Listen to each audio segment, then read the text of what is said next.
for bringing your hearts and your minds here to contribute to this city and this country.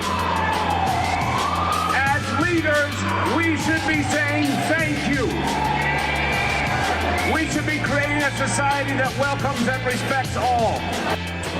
It's amazing how this man chooses to say these racist and backward, ignorant statements that we've ever heard in the White House.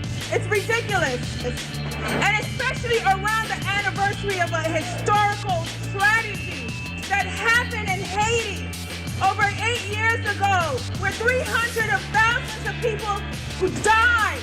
We're still mourning.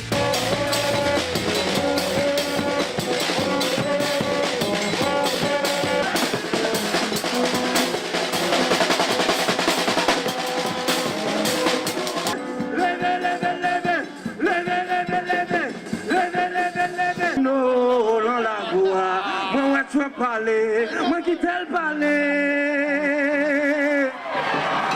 moi ouais sois pensé, m'a quitté le maman, moi rentre on la cour, m'a demandé si va haïtien oh dans la cour, aïe bobo.